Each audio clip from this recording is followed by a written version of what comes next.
లో 2 ఏళ్లుగా పనిచేస్తున్నాడు. ఎక్కడ ఏ స్విచ్ వేస్తే ఏ లైట్ వెలుగుతుందో అతనికి బాగా తెలుసు. అర్ధరాత్రి హోటల్లోని ఓ గది దగ్గర లైట్లన్నీ ఆపేశాడు. అక్కడ సీసీ కెమెరాలు పని చేయకుండా చేశాడు. సీన్ కట్ చేస్తే తెల్లారేసరికి ఆ ప్రబుద్ధుడు పోలీస్ స్టేషన్లో కనిపించాడు. లైట్లు ఆపేసిన ఆ కొన్ని నిమిషాల్లో ఏం జరిగింది, అతను పోలీస్ స్టేషన్కి ఎందుకు వచ్చాడు?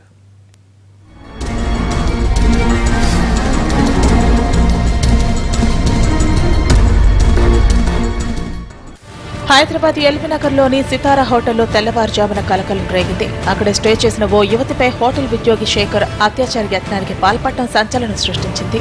యువతి అప్రమత్తతో తెల్లారేసరికి ఆ కీచకుడు కటకటాల పాలయ్యాడు. వైజాగ్కు చెందిన యువతి ముంబైకి చెందిన ఓ కంపెనీలో రిలేషన్షిప్ మేనేజర్గా పనిచేస్తోంది. ఆఫీస్ పనిపై హైదరాబాద్కు వచ్చింది. ఎల్బీనగర్ రింగ్ రోడ్లోని సితారా హోటల్ రూమ్ నెంబర్ 334లో అద్దెకు దిగింది.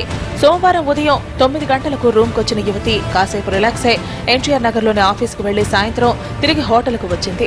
రాత్రి 9 గంటల సమయంలో రూమ్లోని టీవీ పనిచేయట్లేదంటూ రిసెప్షన్కు ఫోన్ చేసింది. రిసెప్షన్ డ్యూటీలో ఉన్న ఉద్యోగి శేఖర్ గదిలో టీవీని చెక్ చేసి వెళ్లిపోయాడు. గదిలో యువతి ఒంటరిగా ఉందని గుర్తించాడు. ఒంటరిగా ఉన్న తనపై శేఖర్ కన్నేశాడని ఊహించలేకపోయింది ఆ అమ్మాయి.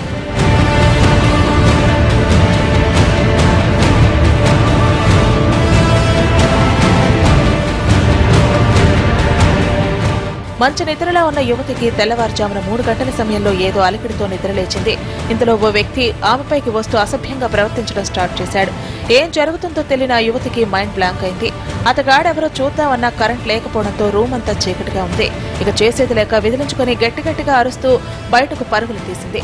ఇంతలోనే అక్కడికి చేరుకున్న హోటల్ సిబ్బందికి ఏమీ అర్థం కాలేదు. జరిగిన విషయాన్ని బాధితురాలు చెప్పడంతో ఎల్బీనగర్ పోలీసులు అక్కడికి చేరారు. హోటల్లోని 334 రూమ్ నెంబర్ గది దగ్గర క్షుణ్ణంగా పరిశీలించి యువతి నుంచి వివరాలు ఆరా తీశారు పోలీసులు. టీవీ రిపేర్ కోసం ఫోన్ చేసిన దగ్గర నుంచి జరిగినదంతా బాధితురాలు పోలీసులకు వివరించింది. కరెంట్ లేకపోవడం, అక్కడే ఉన్న సీసీ కెమెరాలు స్విచ్ ఆఫ్ అవడంతో పోలీసుల అనుమానం హోటల్ సిబ్బందిపైకి వెళ్లింది. బాధితురాలు చెప్పిన ఆనవాళ్ల ప్రకారం అక్కడే అమాయకంగా నిలబడ్డ శేఖర్ను సస్పెండ్ చేశారు. శేఖర్ను విచారిస్తే మాస్టర్ కీ సాయంతో గదిలోకి ఎంటర్ అయి అత్యాచార యత్నానికి పాల్పడ్డాడని తేలింది. అంటే యాక్చువల్లీ ఏం జరిగిందో తెలియదు. ఒక అమ్మాయి మీద అత్యాచారం జరిగింది అని తెలుసు. బట్ అతను నిజమా అబద్ధమా మాకు తెలియదు. ఎవరిని చూడలేదు. యాజ్ ఏ ఎంప్లాయీగా మాకు చెప్పారు ఇలా జరిగింది అనేసి. బాధితురాలి ఫిర్యాదుతో కేసు నమోదు చేసిన పోలీసులు నిందితుడు శేఖర్ను అదుపులోకి తీసుకున్నారు.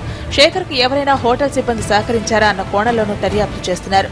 ముందస్తుగానే సీసీ కెమెరాలకు విజువల్స్ చిక్కకుండా కరెంట్ను సైతం ఆఫ్ చేశాడంటున్నారు పోలీసులు.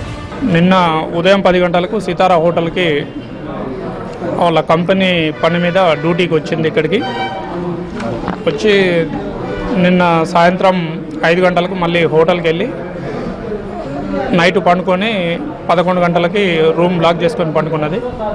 3 గంటల ప్రాంతంలో హోటల్కు సంబంధించిన సిబ్బంది శేఖర్ రిసెప్షనిస్టు హోటల్ గదిలోకి ప్రవేశించి బలాత్కారం చేయబోయాడని ఫిర్యాదు చేసింది.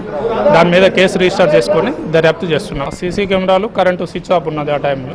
హోటల్ యాజమాన్యానికి సిబ్బందిపై పట్టు లేకపోవడం వల్లే ఇలాంటి ఘటనలు జరుగుతున్నాయనే అభిప్రాయాలు వ్యక్తం అవుతున్నాయి.